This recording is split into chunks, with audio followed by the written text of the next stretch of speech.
Hello. Hi. Welcome. Hi. Hi. Welcome everybody to the For Animals for Earth podcast, episode number 20. I really I cannot believe that we're on episode number 20. I was thinking it's just so fun to have you on here today and just kind of get to celebrate this milestone with you on here. So let me introduce everyone to you. So this is Actually, let me see if I pronounce your name right. Stephanie Maslow Blackman. Yep, you got Okay. it. All right. So Stephanie Maslow Blackman is with me from Metalicious Jewelry. You are located in New York City, in Chelsea, right? Is that where you both Chelsea? You're in Chelsea. Yep, we're in Okay. Chelsea. Okay. Which I know nothing about besides to say the name Chelsea. I was So it's thinking, kind of the downtown area, okay. like near the Flatiron. Have you heard of the Flatiron Building? Yes. Madison Square Yes. Park. It's kind of like the lower central part of Manhattan. Got it. Okay. And I Yeah, feel like it's supposed to be a pretty hip, cool area. Is that true? I think so. I think so. You're like, well, it is. I'm there. Yeah. No, I feel like when I saw Chelsea, I was like, ooh, I feel like I've heard Chelsea is just like a really a cool place to be. So what a It fun is. It place. is. Yeah, That's it's a beautiful place. that's awesome. That's what a cool place to just be able to live and make jewelry. And I'm so excited to learn from you today. Stephanie and I met this past summer. We met because we exchanged blog posts with each other. You wrote a post for our blog about how people can find ethical jewelry, and I don't remember if I had asked myself that question a ton before that point, but since then, it kind of opened this new can of worms for me. And when we exchanged blog posts, I had written a post for you about 3 simple ways that I use healing gemstones in my life. And we exchanged, and a couple of weeks later I was still thinking about just like origin of stones and how to more consciously think about jewelry and healing stones. And I reached back out to you again because I then started down this what's it called, a rabbit Rabbit trail hole. Yeah. of trying to uncover and discover more, which ultimately led me to Nicholas Pearson on the healing crystal front, who was really awesome and came on episode 15. So for anybody who's listening and That was a interested, great one. That was so interesting. He's so knowledgeable. isn't it amazing? Yeah. It's funny because I thought, I'll never even think about like the jewelry I wear the same. It's like for anyone who is interested in and will go listen, he talks about kind of like the science behind how gemstones interact with our bodies and about sourcing and just so much interesting stuff. So you can listen in episode 15, and I have a feeling you will think about jewelry differently. And and then today we have our conversation that I'm just so excited to learn even more about something that, at least as women and quite a few men, we have as a part of our everyday lives, but quite often probably don't think that much about where it came from. And Right. you hand make all of your jewelry, and you make it with recycled metals and with ethically sourced gemstones. And That's right. I just think that is it's so cool to find, I guess, a jewelry brand that is right up front, like so clear about saying all those things. And maybe we can kick off with you just telling us a little bit about Metalicious Jewelry. Let's start there. Sure, sure. Well, thank you for having me, first of all, and congratulations on 20 episodes. That's amazing. That's something to celebrate. Thank you for having me on the big 2-0. The big day. So, Metalicious is my company. I started it about 15 years ago from a little corner workbench in my bedroom. I don't know you've heard New York apartments are really, really small. So it literally was like this little corner. I had everything like underneath the bench and, it's like hidden away in different places. And, it was something that I started because I was staying home with my son. He's now 15. He's the same age as my company. And, I started Metallicious because I had worked in the jewelry industry. I've been in the jewelry industry for over 20 years now. And I worked for small jewelry designers and I worked for big mass manufacturers. And at the time, I can remember ethically sourced gold or recycled gold was something that was just starting to be talked about in the bigger part of the industry, but they weren't really embracing it because it was too hard or it was too, nobody would understand it, and it costs more to get the recycled metals than it does to just get it from the earth. And but my heart was like, oh my gosh, that's so much waste that we don't need to be continually mining the earth for gold, plus or silver or platinum or palladium or whatever the fine metals are. And so I knew when I started my company that one of the biggest things that was so important to me was the earth. Here I am raising my son, and I wanted to make sure that he has resources and clean air and, clean water for himself, for his children, for, generations to come. And it's just not responsible to me as a business to knowingly use resources when you don't have to. Recycled metals come from, people have been recycling metals for years. The like places that are like, we buy gold. Well, they take that gold and they recycle it. They send it to a refiner. And that refiner will clean the gold and purify it and make it the exact same quality as earth mined gold, but without the waste, without the effects on the earth. So you can get recycled gold from, old jewelry.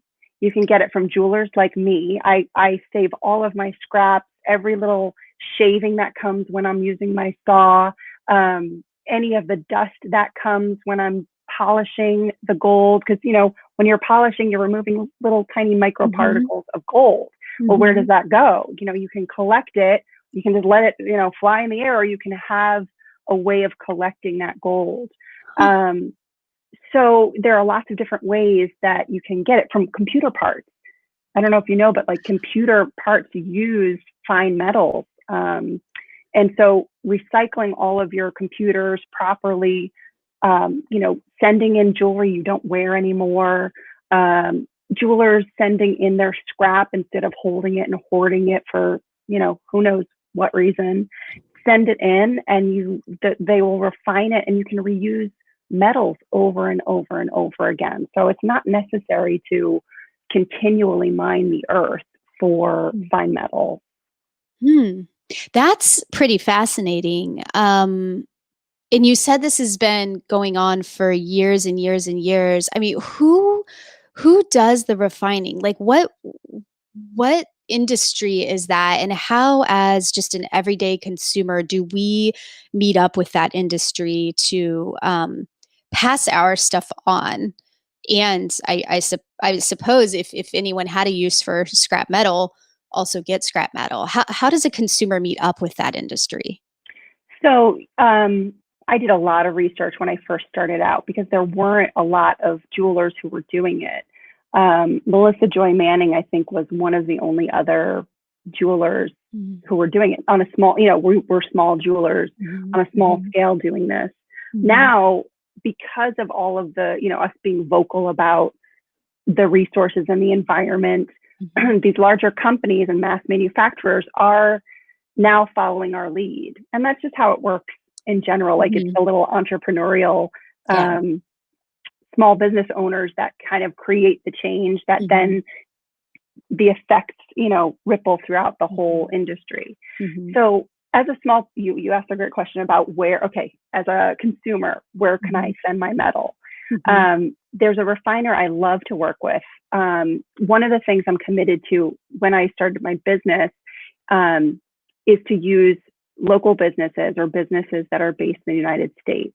Because when I started in the industry, New York City had a huge manufacturing, it was like a hub. It was a hub for manufacturing. And then people started outsourcing because it was cheaper to make things overseas. And then that happened more and more, not just in the jewelry industry, but in industries across the board. Yeah. And what we did was we took those jobs away from, Americans, Local and people, it really tanked our economy. Plus, it was heartbreaking to see my friends lose their jobs. It was awful. I can remember, a 200-person staff of jewelers that worked for this big manufacturer I worked for that all got laid off. It was devastating. And there's a time and a place for the mass manufacturing. And I was able to travel overseas to these factories and kind of see the workers there. And it really does amazing things for economies overseas as well, families overseas. But I think, again, there's also a way to ethically do that, and instead of having like the sweatshops and the children and, all the horror stories that are real. So anyway, so one of my commitments was to work with companies in the United States, in New York, local businesses, creating jobs, because if my business can support other local businesses, that's also helping to create jobs in my community. So I work with a refining company called Hoover and Strong. I can give you that information. You can put it in the show notes. Hoover and Strong. They work directly with consumers and also, jewelers and pawnbrokers to take your old jewelry, refine it, and then they'll pay you. They'll pay you for the gold, for the cost of the gold. They even remove gemstones if you need them to be removed. So any of my clients, when you work with me on a custom piece and you have, your grandma's ring or your, a necklace that you never wear anymore, college rings, whatever it is, you can send the jewelry to me and I'll send it into Hoover and Strong so that they can get a jewelry credit towards their, custom piece. But as a consumer, you can also download their paperwork, fill it out, send it in, and they'll send you a check. And then they'll take that gold and refine it. So they have a big factory. I was able to go down there and tour their factory. It's amazing and beautiful. And they're really super conscious. They were one of the first companies in the United States to really be on top of the ethical recycled metals, refining things, reusing, reducing, recycling. Their whole process is very clean, because the recycling process, like anything, could potentially create more pollution than it does good. So they're very, very particular with what they do. So they work directly with jewelers to supply metals and findings. A finding is like an earring back or an earring hook or a chain. That's what a finding is. It's like a part, something that becomes jewelry. But they will work directly with a consumer to, buy your jewelry and give you a check in cash, or not cash, just a check. So you can do that. There are pawnbrokers. I can't really speak to the whole pawnbroker industry. I've heard good people. I've heard there's bad people, like in any industry. So I just use Hoover and Strong. The casting company that I work with, because a lot of my jewelry, I make the piece in wax first and then get it cast into, whatever fine metal I'm creating the piece in. So when I started doing this, I was like, I need to see proof that the metals that you're using are recycled. So they worked with a refiner, a different refiner who just supplies to casters across the United States, who provided the paperwork that, showed that this is what they do and it's completely, transparent. Because if you don't ask the questions, people could tell you that they're ethical, or they could tell you that they're, recycling gold. But if you don't ask the questions and you don't actually see certifications, you can't really be sure. You really can't be sure. Same thing with gemstones. A lot of people, because now that's the buzzword, is the sustainable and ethical and eco-friendly and all of that stuff. Right. That's now the buzzword. A lot of gemstone sellers I've been seeing on Instagram are claiming, ethically sourced. And I'm like, I don't really think, the seller in Pakistan is really caring about the miner who is mining the gemstones and making sure that the environment that person is working in, they have clean air, they have, proper ventilation, masks, healthcare. I don't think that they're doing that. And I will always ask before I purchase any stone. I've built up a whole roster of gemstone cutters that I trust over, the 20 years I've been working in the industry.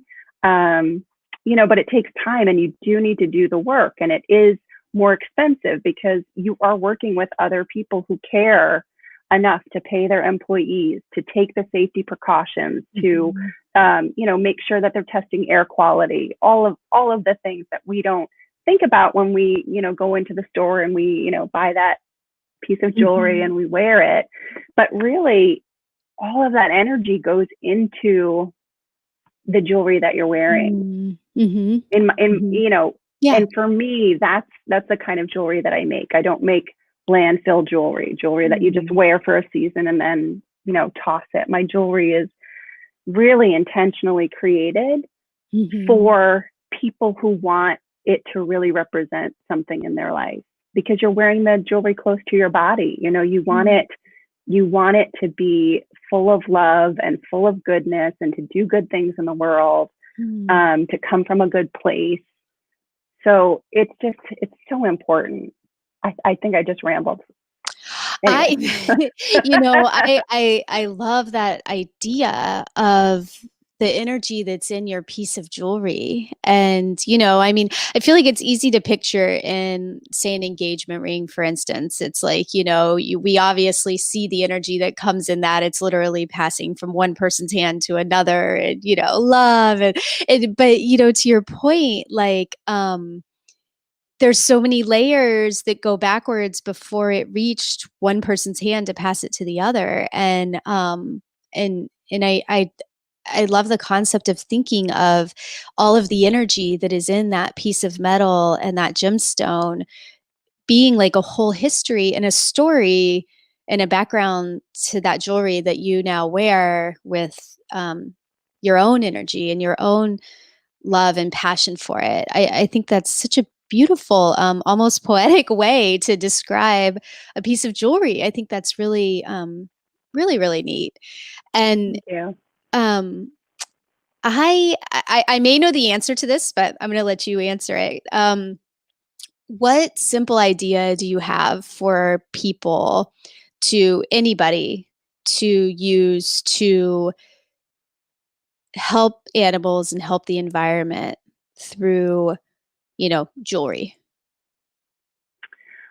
Wow, that's huge. That's a huge question. It's hard to go simple, isn't it? I'll tell you one thing I was thinking just from you talking, and then we'll see if you have any other thoughts, was that as you were describing, you asking the questions that you ask of your suppliers, I think a consumer can ask those questions of the person making their jewelry. And I think one simple way to do that is to purchase jewelry from someone that who made it, and you can ask them the question.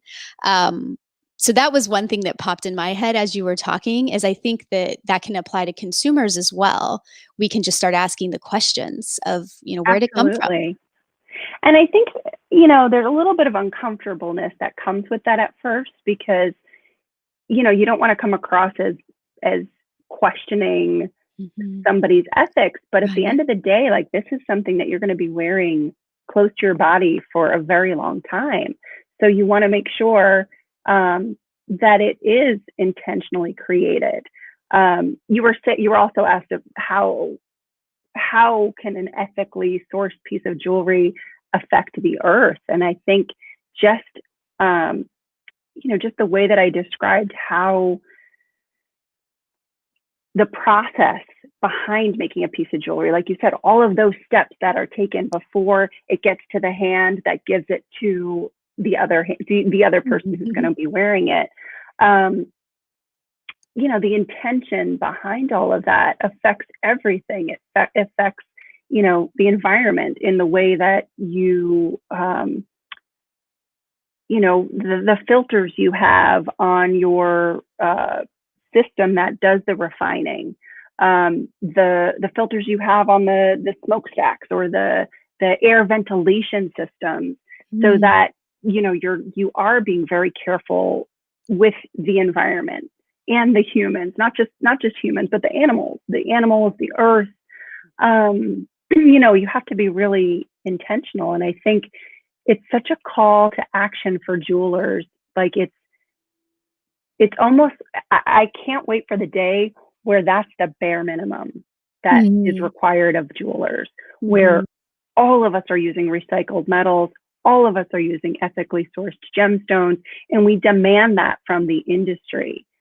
So, we've come a long way since I started. As like one small voice, there's now many, many voices chanting the same thing over and over again. And some of the bigger players have taken up that, and that comes from the consumer. The consumers are demanding that. Like you can start demanding that from anybody who you're buying your consumables from. And they have to listen. And you do that with your dollars. Where you spend your dollars, that is going to tell you're going to send that message to the bigger consumers. Like, until you start using recycled metals and ethically sourced stones and you show us proof, then we're going to shop elsewhere where people can show us those things. I think I just went off topic, but I could literally just talk about this all day, because it's so important. It's so important. And it's, a responsibility for all of us in the jewelry industry to care for our environment, to care for the future of our world, of the earth, for humans, for animals, for everybody. It's really nice to hear you talk and to just be able to feel your passion, because I can see why you've been a catalyst for the people around you, because you are so passionate, and it all comes from a place of just such a simple, genuine reason of, I want to do better for the world, for the earth, for the animals, for the people, and I see such a clear, somewhat easy way to do it by using recycled, using ethically sourced. I mean, I say, somewhat easy came out of my mouth, which nothing is easy, but it is exciting to hear you say that more and more suppliers are stepping up, and it sounds like it's becoming easier to find these things every day. It sounds, based on what you're saying, which I think is and really I've had exciting. a lot of jewelers who are also small business owners. When they saw that that's what I did, they were like, well, how do you do that? And I'm like more than happy to share my resources and to share, where I get my stuff from, because the more that I share, the more that those companies can grow and, potentially spread throughout the industry. So it doesn't do me any good to like hide everything and be like, it's mine. Like that doesn't feel right to me as a business owner. So yeah, I mean, through the years, I've had a lot of other jewelry designers, because I started on Etsy. And so there were, it was a beautiful community of artists, just starting businesses. And so I would get these questions about, where do you get your metals from, and what does recycled mean, and how can I do that too? And there is a price to pay for that, because you are paying for the labor for them to refine the metal. But the price to me is worth it because of the downsides if we didn't do that. Hmm. You know, like that, Yeah. you can't put a price on the future of the earth. Right. Yeah. And it's true. And I think it's hard to explain that the feeling and the cost to humanity and to the earth that you feel if you are passionate about this. It's kind of hard to express that kind of vague idea of what may happen to the earth in 30 years and 50 years or in our grandchildren's generation. You know, it's hard to grasp. And I think that when things are more expensive right now, we seem to be in that transition period, you know, where it is difficult because things are typically more expensive if they're coming from an ethical, sustainable background. But it also, I think, is a little bit in contrast to the type of society we've lived in for the past, 30 to 40 years, where everything has become how cheap can we get it and how much can we get. And there can be a trade-off of something that's more expensive but less of it. And you alluded to this in the beginning of our conversation, which was, making jewelry that is something that people will keep for their entire lives and maybe wear every single day or many days and maybe pass on to generations. I mean, I inherited jewelry from my grandmother, and that's really special, and it's very different than the disposable stuff, which I've owned plenty of over my lifetime too. That sorry, turn that off. Plenty of disposable jewelry over my lifetime too. That I now know, and it just never crossed my mind back then that just buying the quick $10 necklace to wear once was an issue. But now it's slowly these conversations are happening more and more, and I think those of us who do resonate with it then are excited to have more opportunities to find people like you. And when you Google, a sustainably sourced gemstone jeweler, you can find people, and I think that's really exciting. And I really really love what you said about being open and sharing resources, because I also think that is a paradigm shift that would need to happen for most business owners to feel comfortable openly sharing their information, because it's just inherently a competitive world.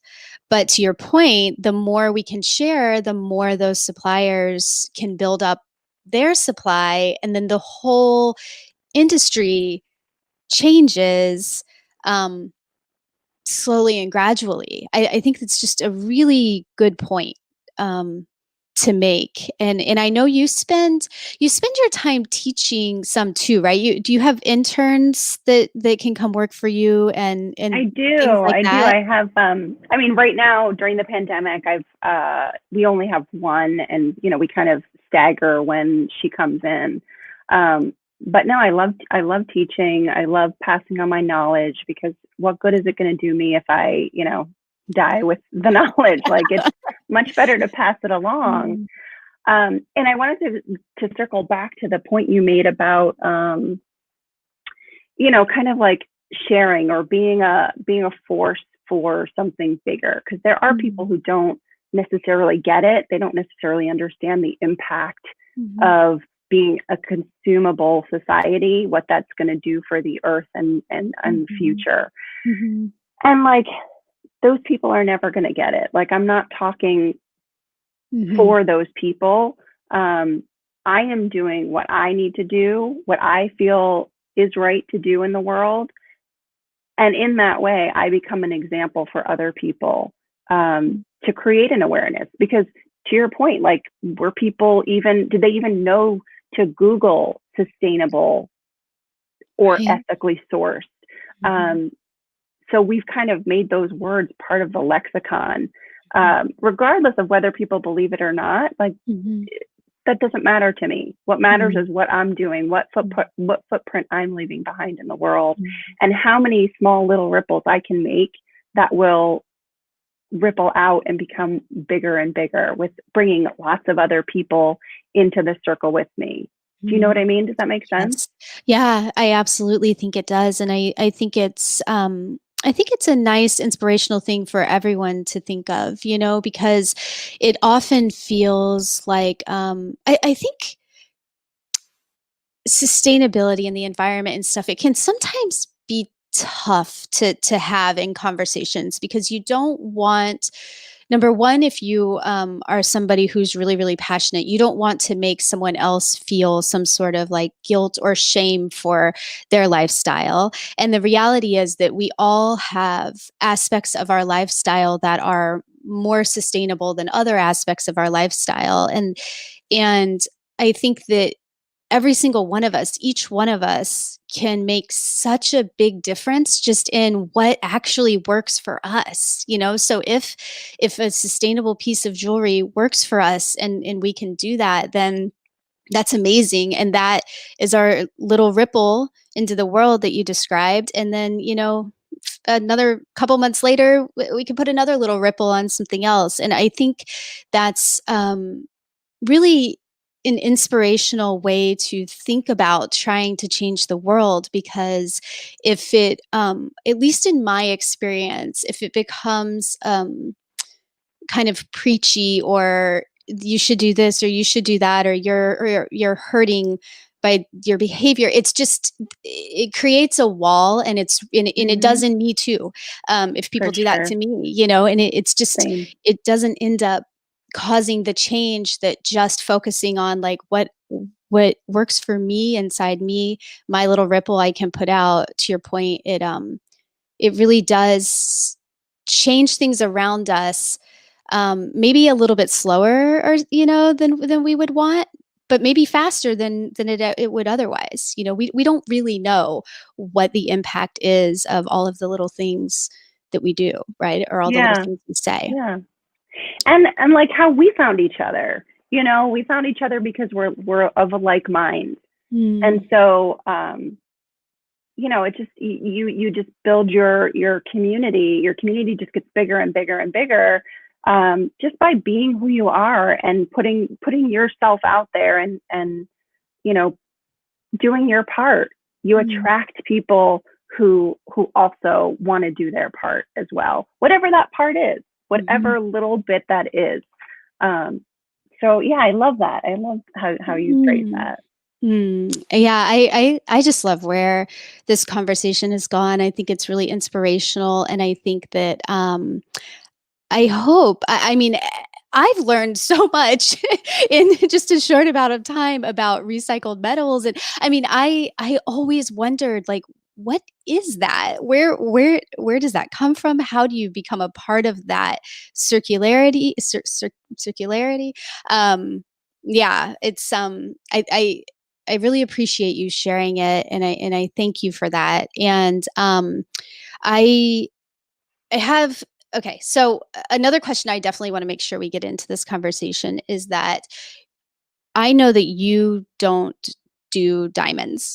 So you say specifically like I don't do diamonds. I wonder if you can elaborate on that a little bit, just because I feel like that's an important thing for all of us to learn. Why don't you do diamonds? That's an awesome question. So that was a hard one for me because, you know, one of my jobs was being the product director of an entire gold and diamond line. So I have a lot of experience there in seeing the again, that landfill type of part of the industry where it's just very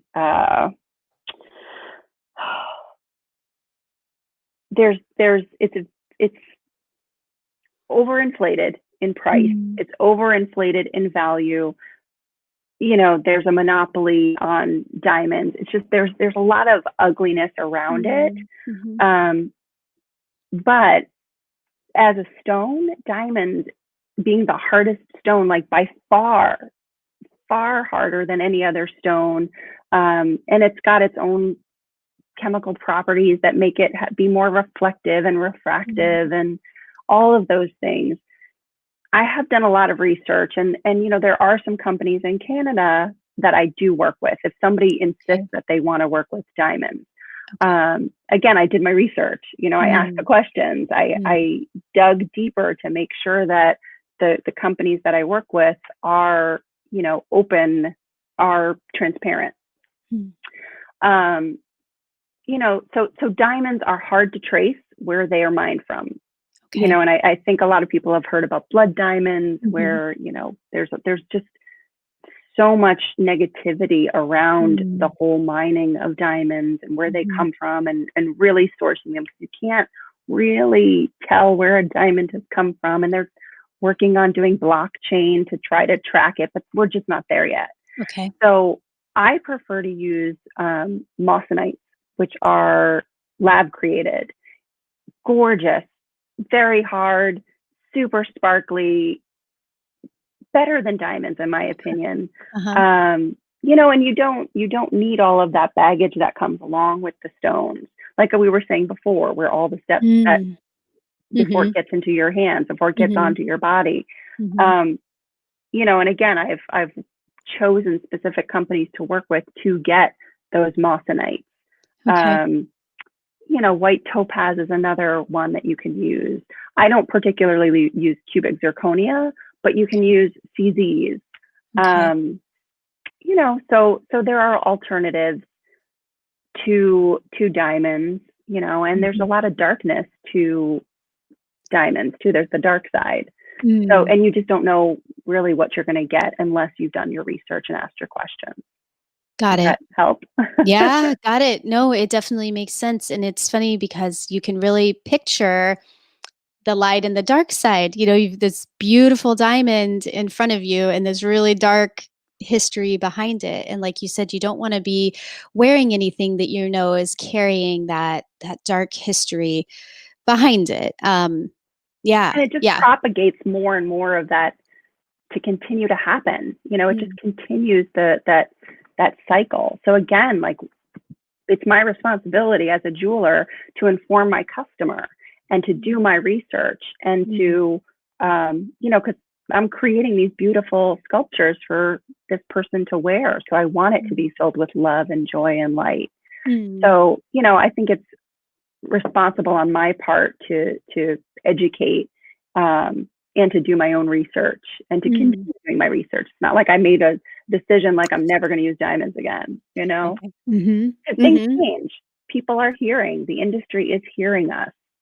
So that's exciting. And I think with everything evolving, it's what maybe doesn't work right now might in the future, or what wasn't great 10 years ago might be fine now. I love that you've brought that up, that it's a constantly evolving thing. And really what we can do is, from today forward, in the decisions that we make, if we're buying a new diamond, we can really, really dig into that so that we know exactly where that came from, or choose a alternative. Yeah. Sure. One last question for you, and this one is kind of random off, but I want to ask it because you brought it up at the beginning and it's ironic.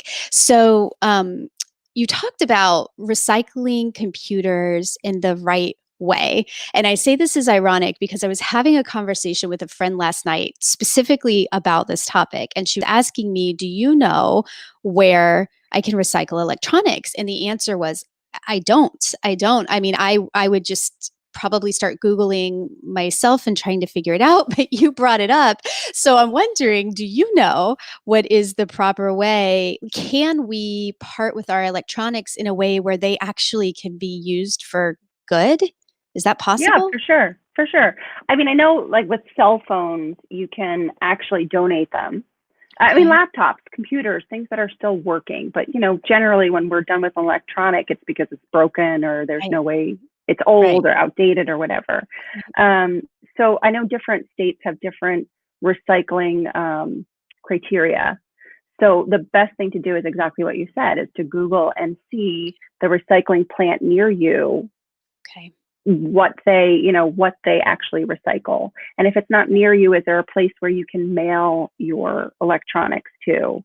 The place I mentioned before, the refiner, I wouldn't mail computer parts there, Okay. because there's a lot of other stuff in a computer that can be used for other Okay. industries as well. Okay. So I would definitely do the research and see, find a place that actually takes the electronics.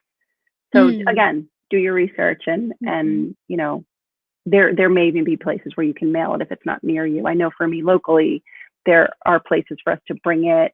Certain times of the month you can bring your electronics, and Okay. they'll make sure that they get recycled correctly and not Okay. end up in a Nice. landfill somewhere. Yeah, yeah, because it makes you cringe thinking about it going to the landfill, and it for whatever reason, it feels like electronics are going bad faster and faster. Like, so yeah, Yeah. that's exciting to hear that it could kind of be parsed apart and reused. I'll look for some of that stuff and put it in the show notes to help people kind of head in a direction. All right. So last question for you is where's the best place for people to find you? Do you still have stuff available that people can buy for like holiday gifts coming up I here? do. I do. I Okay. have a in stock gift section on my Okay. website. Okay. On Etsy, I also have ready to ship items, ready to Okay. ship earrings, necklaces, rings, um, even some bracelets I have ready to ship. So Okay. you can find me at metallicious.com. Okay. I'm also on Instagram at Metalicious Jewelry, Facebook, Metallicious Jewelry. Um, yeah, and I'm on Etsy also under Metallicious, if that's where you feel most comfortable. But Okay, perfect. So that's good. It's Metalicious everywhere. It's either Metalicious or Metallicious Jewelry. So yeah, everyone can find you nice and easy. Well, thank you so much for coming on and for chatting with me. And thank you, Brandy. This was yeah, great. teaching us so much. We've learned so much from you in such a short amount of time. And Thank I'll you. do my best to get it really well in the show notes. And Stephanie will help me make the show notes good for anyone who is For listening sure. and wants to check them out. So, yeah, And well, congratulations on your 20th episode. We need like confetti. we do, right? Recycled Right? Like paper confetti. exactly. I was just gonna say glitter is litter. That's I think it was episode 3 or 4 that the lady I had on, she's like, glitter is litter. I was like, that is good to always remember. True. So true. So paper confetti or yeah, or we do jazz hands. There we go. There we go. Uh, okay. Well, thank you so much. Thank you if you joined us. And yeah, all right. Until next time. Thanks, guys. Bye. Thank you.